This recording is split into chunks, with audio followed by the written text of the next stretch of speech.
Welcome to Mastering the Numbers, your go-to podcast for a deep dive into the world of business and entrepreneurship. I'm your host, Joe Mallow. Join me as I sit down with successful business owners to uncover their journeys, learnings, successes, and future plans. From market trends to personal stories of triumph, Mastering the Numbers delivers invaluable insights to fuel your own entrepreneurial spirit. So grab a seat and get ready to be inspired.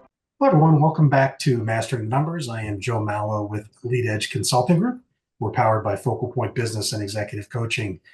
In this episode, I have Sheri Nash. She is the owner of Forever Weight Loss. Sheri, thank you very much for taking part in the interview series. Oh, I'm happy to be here. Thanks for reaching out. Yeah, absolutely. For the audience, can you tell them a little bit about Forever Weight Loss and where you're located? Absolutely. I'd love to. Forever Weight Loss is a weight loss clinic that's trying to help people get healthier, be a wonderful tool and part of their weight loss journey. We utilize the medications that many people have heard about already. We have the compounded version of Wegovy or Mounjaro.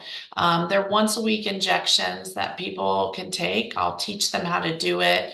We partner with them on great diet choices and hope that everyone can get a chance to feel healthier, feel better about themselves, all that good stuff. I started the business about a year and a half ago, thought about it for a year before I did. And I'm one of those souls, probably one of many adults that's had a lot of trouble over the last 20, 25 years with maintaining my weight. I swear I've gained and lost the same 50 pounds for the last, I don't know, 7 times in my life. And I was looking for something that might be sustainable, and I'm super excited to have the business. Yeah, I'm one of those other people that have lost and gained the same amount of weight over and over It's again. crazy. I mean, you It would think we is. would learn, Joe. We don't. We just never Nope. do. We never do. So, and your office is located where in Ohio? Yeah, we're in Columbus, Ohio, very close to the Polaris area. Yeah. So we have a nice clinic here that people can come to and spend time with our doctor or myself. But also, the nice thing about the way I've set up this business is we can actually meet virtually and mail medications to people if they are in another state or another city. And we've built a fair number of clientele that way because of referrals. Someone calls their aunt or their cousin or whomever and says, "Oh my gosh, meet with Sheri at Forever Weight Loss," and off we roll. Everything's changed over the last few years. I mean, going from 100% in person to sometimes 100% virtual. Yeah, So it's certainly made business easier, hasn't it? it is. And it's interesting. In my perfect world, I would have the opportunity to meet all of our clients.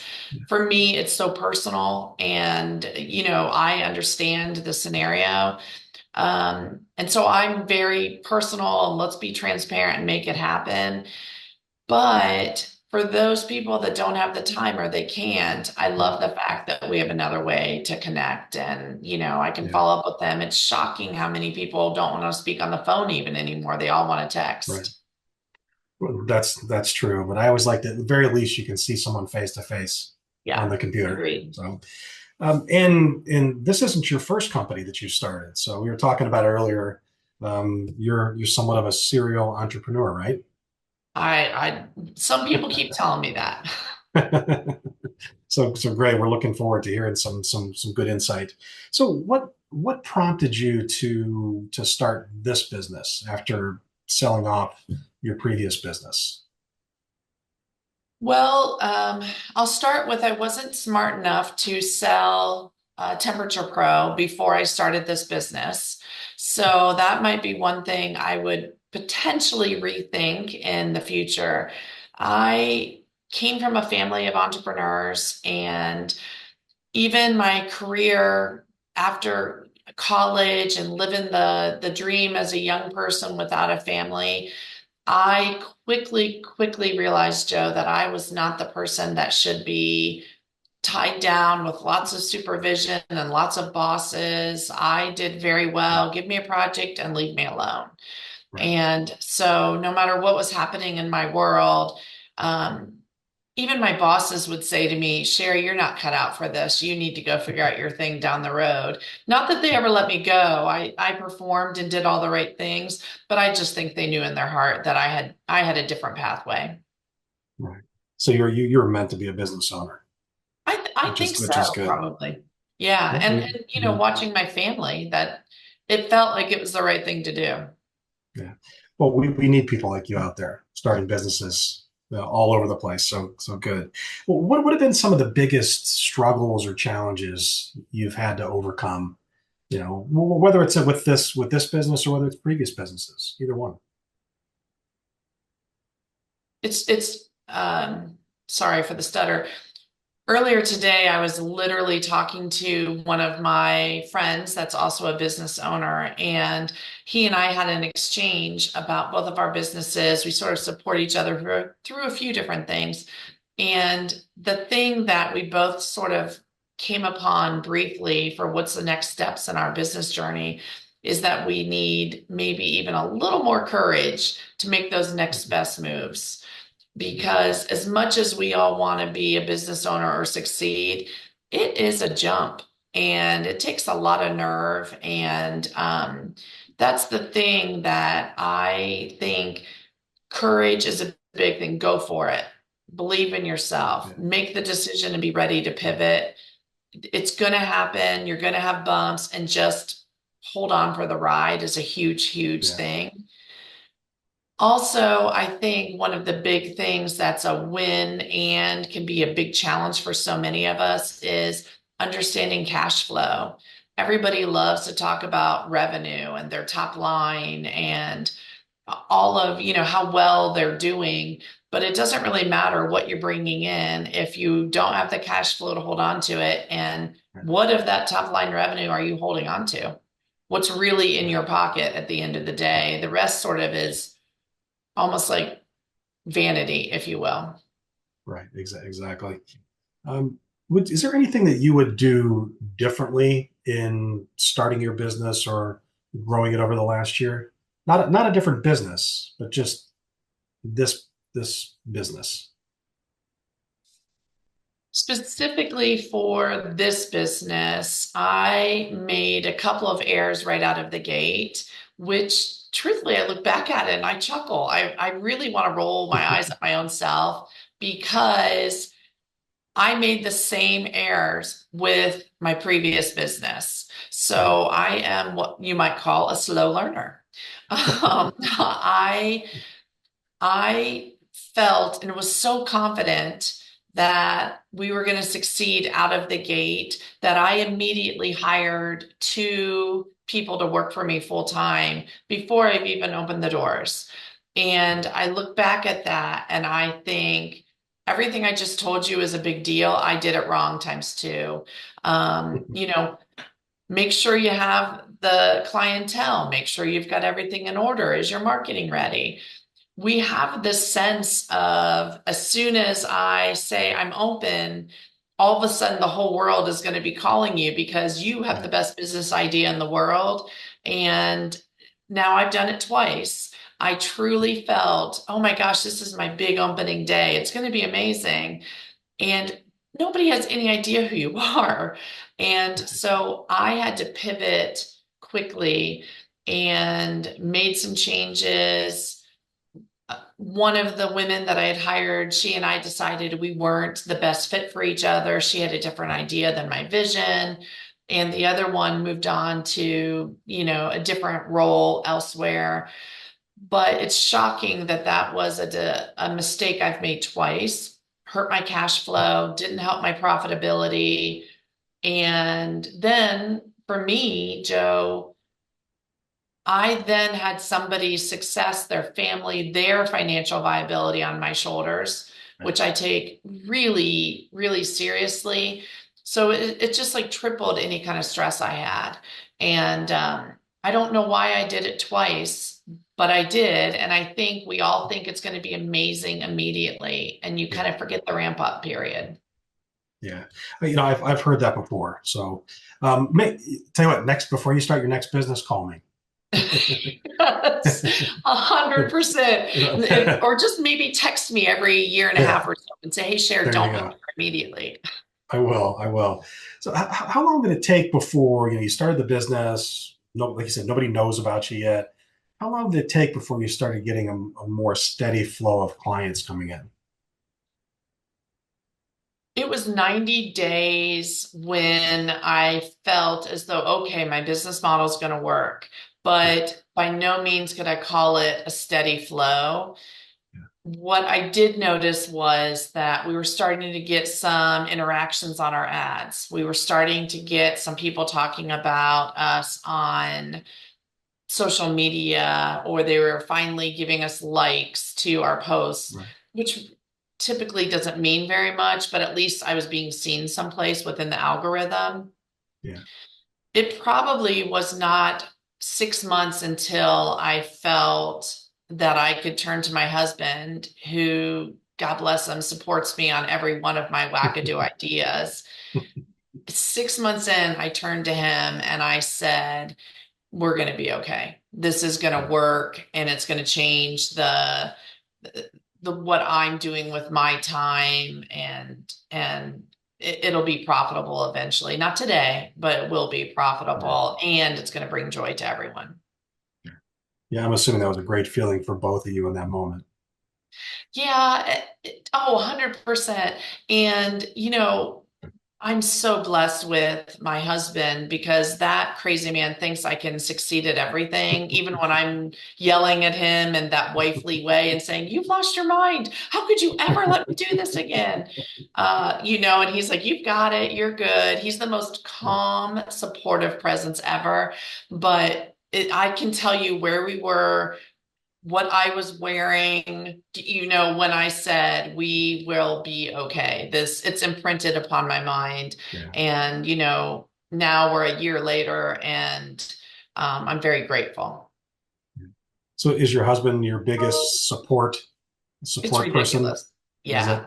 Okay. And what's nice about him too, Joe, is he has skill sets that I could never touch. He's very analytical and quiet and, sort of, he has his own career. He's very successful at it, but he can do the things computer wise and back end wise that are not my forte, Yeah. or I'm much more of a let's go do something and let's connect with people. Yeah. And I've got this huge idea. He's the person that helps me break it down into chunks and makes it happen. Yeah. Yeah. I think when you're growing a business, you have to have people with different talents that can fill in the gaps because no one person can do everything.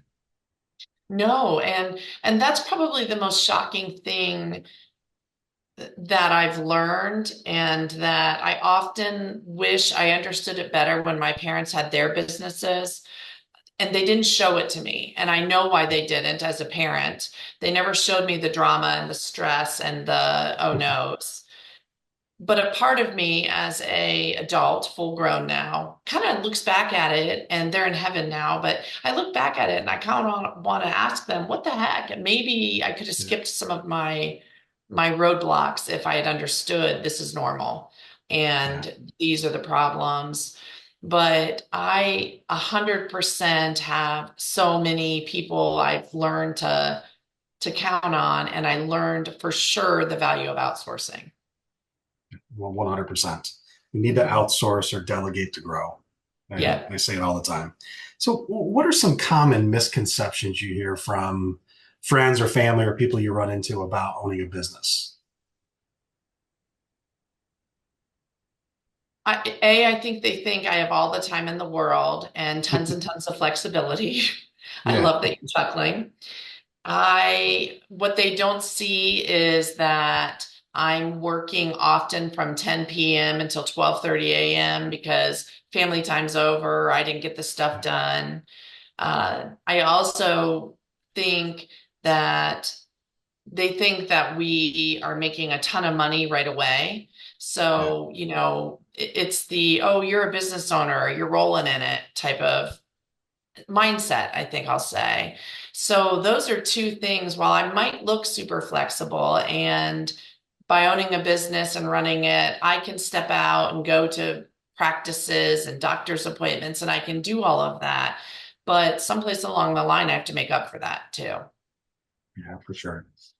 So your working hours in the office, you're jumping back into the office from 10:30 or 10 to midnight. You've got other things going on, you have a family. How do you maintain, I've been talking about work-life balance for so long, but I know I've never really found it. And maybe that word doesn't exist. So I had a couple of people tell me work-life integration. And that and that, Ooh, I that made like more it. sense. And that made more sense to me. So how do you maintain that work life integration? I'm still working on it for sure. One of my problems is I had no idea how much I was going to love being a business owner and love following my passion.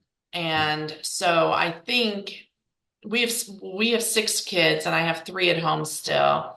And I think if it was not for those beautiful children who I adore, I would probably work 12, 14 hours a day because it energizes me and it's fun.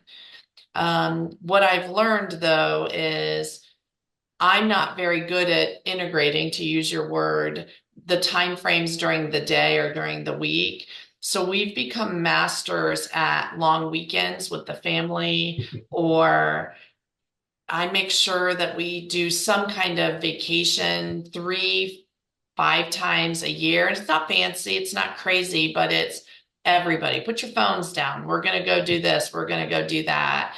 And it makes a huge difference because even for me, and I know this says more about me than maybe being a business owner, but if I even block off, like I try and have Monday and Tuesday be out of the office days, it's very, very hard for me to stay full on focused on doing that. So for me, I need to say it's a weekend away, even if away means we went to Springfield, Ohio to see the big statue thing. We went and we were away, and that's my best way of unplugging.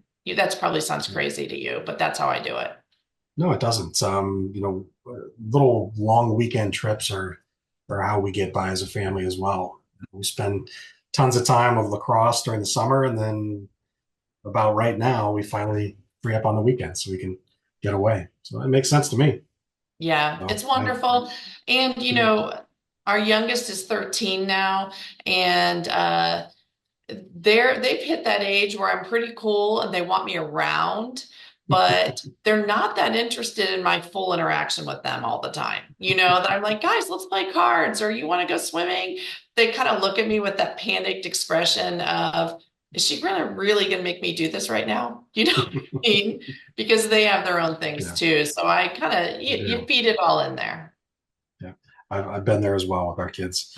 How do you, with everything going on, six kids, everything, how do you stay motivated? How do you stay focused to continue to grow and make the business more successful?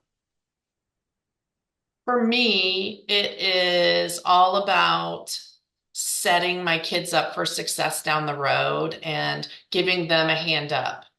I'm not under any false impression that any of my kids are going to think running a weight loss business is going to be amazing, or no matter how this changes down the road, but they're learning and they're in the office with me a lot.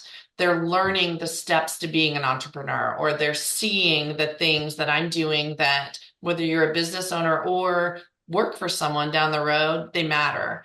And so I like that part of it, but I want to give them a hand up down the road when they're 25, 35, who knows, and that they won't struggle so much to do whatever their dream is. And so that's my eye on the ball. Yeah, I think that's a great reason to be motivated. So it's as good as any. Um, Thanks. so another question on the business itself. How do you, I mean, I do hear a lot about weight loss clinics and then those new medicines. How do you personally stay ahead of the competition out there? Well, I think this is one of the reasons that my ongoing adult weight yo-yoing thing might be a benefit, if you will. I am a super open soul, and so what I think I've done different for sure is two different things because I really do monitor my competition pretty effectively, or as well as Yeah. I can. I am all about being real in the world about my journey, my successes, my losses.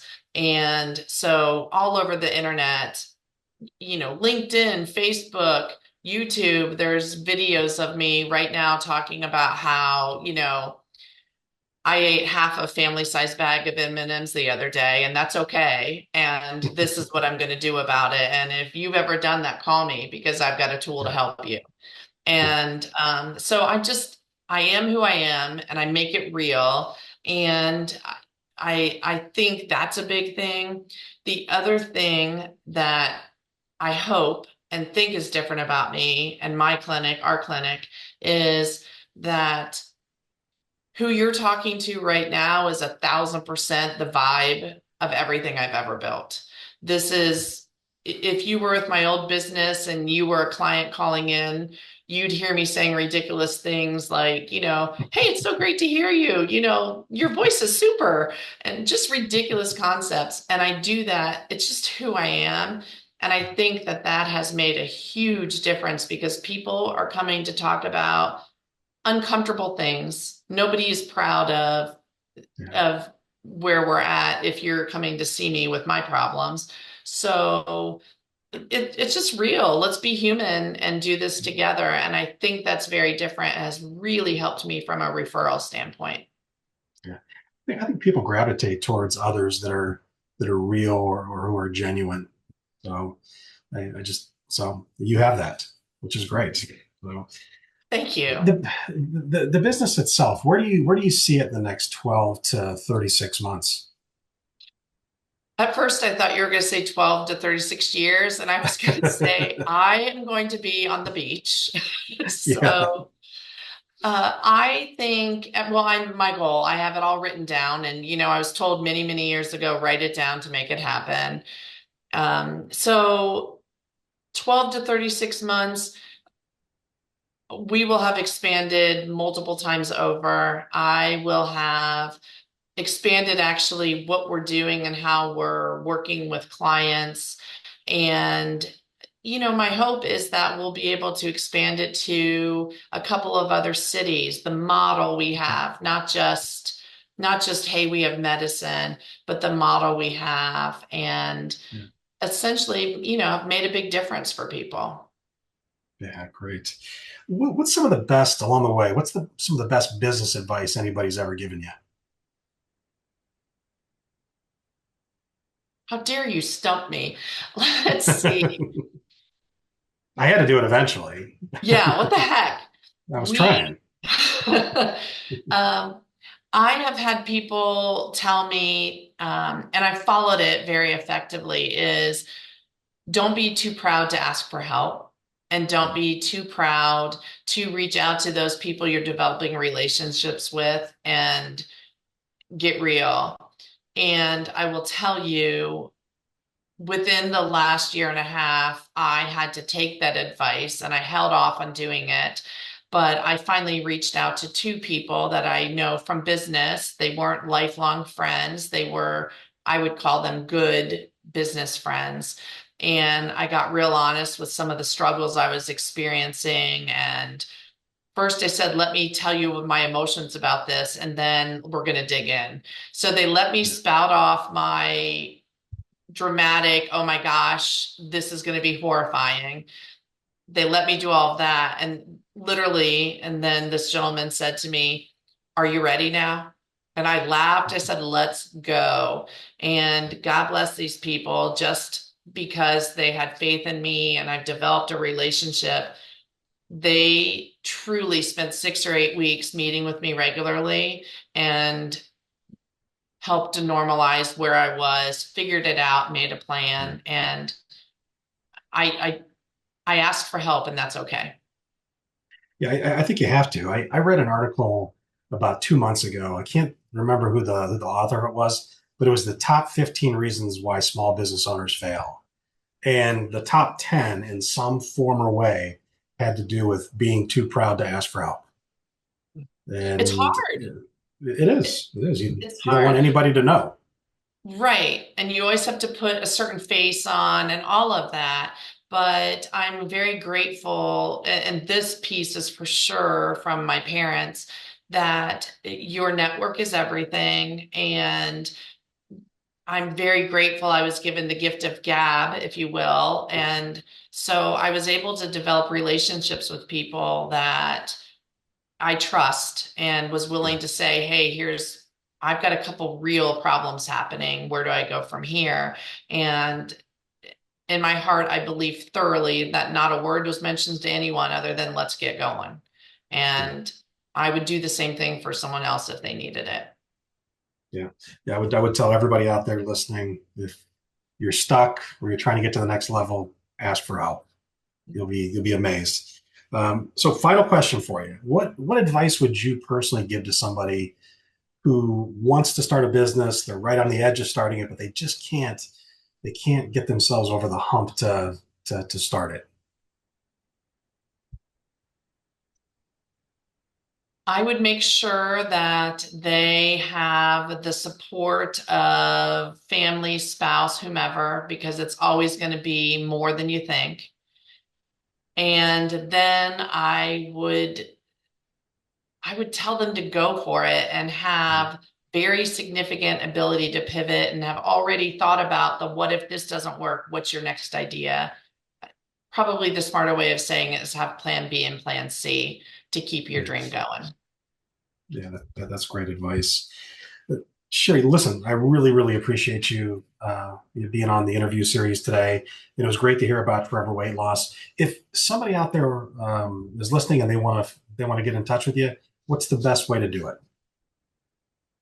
I think the best way to do it is to give us a call or even shoot us a text at our phone number. And that's 740-675-6751. Or pop on Facebook or Instagram. We're in there. Find us and shoot us a message. We'll get right back to you. All right. Everybody out there, reach out if you're like me and you keep gaining and losing the same weight over and over again. So maybe you'll get a chance to get it off for good. So once again, thank you very, very much, and thanks for everybody out there that's listening. Take care, and I'll catch you on the next episode of Mastering the Numbers. Take care, Sheri. Thank you. You've just experienced another insightful episode of Mastering the Numbers. We hope you enjoyed the journey and gained valuable insights to fuel your financial success. Don't forget to subscribe to Mastering the Numbers on your favorite podcast platform to never miss an episode. And be sure to leave us a review to let us know how we're doing. Until next time, keep pushing forward and let your entrepreneurial spirit soar. Thank you for listening.